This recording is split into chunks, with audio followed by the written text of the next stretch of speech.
네, 안녕하십니까. 신승학의 5분 역사 상식 시간입니다. 오늘은 1967년도를 뜨겁게 달군 동베를린 간첩단 사건에 대해서 이제 얘기를 해보려고 합니다. 간단하게 말씀드리면, 베를린이라고 하는 도시는, 제3제국 히틀러 총통 시절에 제일 잘 나갔던 도시가 아니었을까 생각됩니다. 그런데 이제 1945년 5월 31일 날 독일이 패망하고 미국과 영국, 프랑스, 소련이 분할 점령을 했어요. 그런데 이제 분할 점령을 했는데 여기서 빠져나가려고 했던 소련이 베를린 봉쇄를 합니다. 베를린 봉쇄를 하다가 결국 어떻게 되느냐? 동베를린, 서베를린으로 이렇게 나뉘게 되죠. 서동독으로 이렇게 뭐라 그래야 됩니까? 분단이 이루어졌는데요. 그런데 이제 당시에만 해도 이제 철회장막의 상징이었던 그런 뭐라 그래야 됩니까? 그런 베를린 장벽이 없었어요. 60년대 초반에 베를린 장벽이 생기기 전이었는데, 그런데 이제 50년대 말이 되면은 우리나라 사람들이 유학을 많이 갑니다. 과학 분야 쪽으로, 철학 분야 쪽으로 유학을 많이 가요. 음악 쪽으로도 유학을 많이 가는데 1961년도 군사정부가 들어서고 난 이후에 1억 5천만 마르크의 차관을 서독한테 빌릴 때도 서독 정부 당국이 간호사와 강부가 많이 필요하니까 인력을 보내달라. 그래서 그때 당시에 신흥균 대사가 인력은 무한정 보낼 수 있으니까 걱정 붙들어 매라. 그래서 한국인들이 진출을 했는데 이 시기와 맞물려가지고 1955년도 북한의 김일성은 동베를린과 서베를린을 하나의 공작 거점으로 생각을 했고요. 그때 당시 노동당에서 맹활약하고 있던 박일영이라는 사람을 대사로 내보내가지고 공작을 많이 했어요.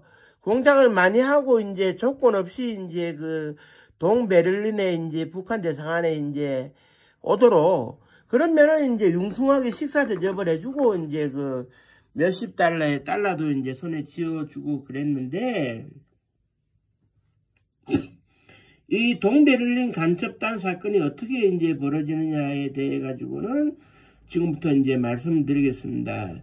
그래 이제 특별한 날이나 이제 크리스마스 이브가 되면은 유학생들이나 광부 이런 사람들이 이제 그냥 이제 속아 넘어가기도 하고 기타 등등 해가지고 동베를린에 있는 북한 대사관을 자주 가서 얻어먹었어요. 그래 이제 그게 이제 불법 지역이기 때문에 이제 방공법상의 불법 지역 내왕래라고 하는 이런 법적인 그런 위법 행위를 한 사실을 잊어버리는 거죠. 그리고 아무 생각 없이 얻어먹고 와서 이제 달러도 좀 이렇게 받고 이거를 자랑 삼았는데, 그러다가 이제 1960년대 중반인가요? 그때 당시에 마녀센터, 아시아의 농구 마녀센터라고 불리우던 박신자 씨가 활동하고 있던 대한민국 대표팀이 정부의 어려운 승인을 얻어가지고 그때 당시에 적성국가라고 우리가 부를 수 있었던 공산주의 국가 체코의 프라하에서 열리는 체코 여자 농구 선수권 대회에 출전을 했어요. 물론 그때 당시에는 우리가 이제 중앙정보부 요원이 파견이 돼가지고 안전을 담보하는 상태에서 출전을 했는데, 이 대회에 조선일보 체육기자였던 이기양 기자가 이제 당시에 그런 취재를 갔다가 실종되는 일이 벌어집니다. 그래 이제 나중에 이제 확인해 보면은 중앙일보 유영구 기자가 쓴 책에도 나옵니다. 남과 북을 오고 간 사람들이라는 책에도 나오는데, 이기양 특파원이 취재차 갔다가 그 당시에 모스크바 적성 국가인 소련의 한복판 수도였던 모스크바에 취재를 가고 싶어 했어요. 그래 이제 그 박일영 대사의 도움을 받아가지고 뭐 취재를 갔던 것 같은데, 그러면서 그 북조선 노동당 간부하고 조금 엮이는 것 같아요.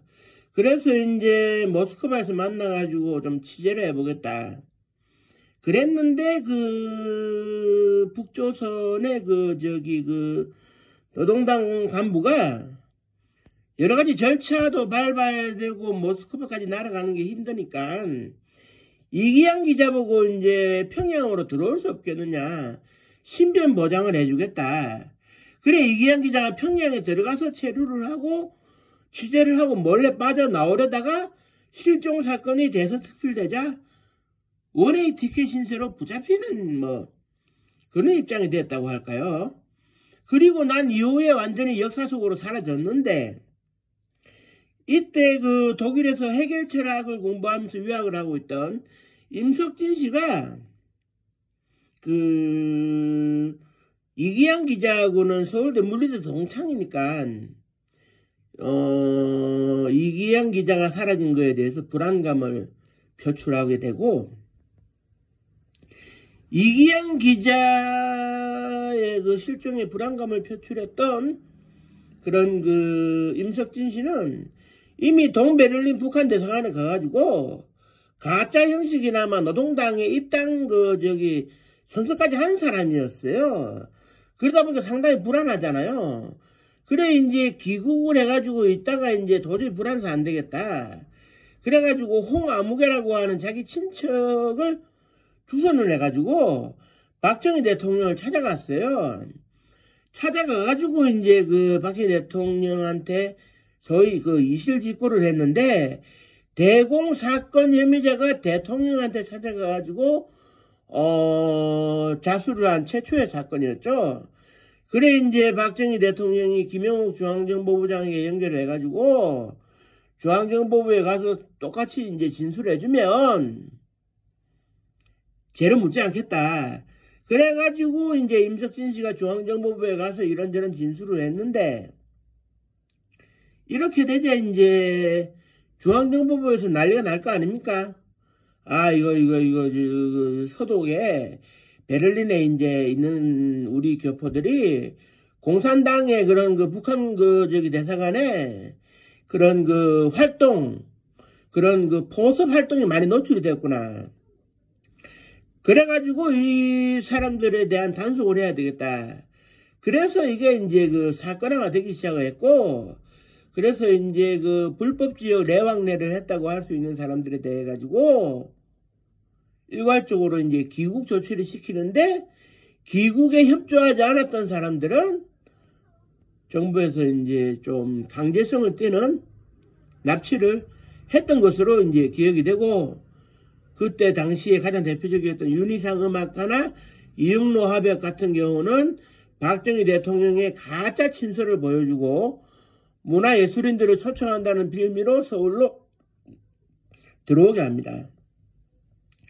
그렇게 해가지고 이제 그 서울에 와서 이제 중앙정보부에 불려가가지고 조사를 이렇게 하게 되는데요. 그 이후에 조사 과정에서 일어났던 모든 그 간첩단 사건의 일에 대해 가지고는 제가 다음 동영상에서 설명을 이어가도록 하겠습니다. 감사합니다.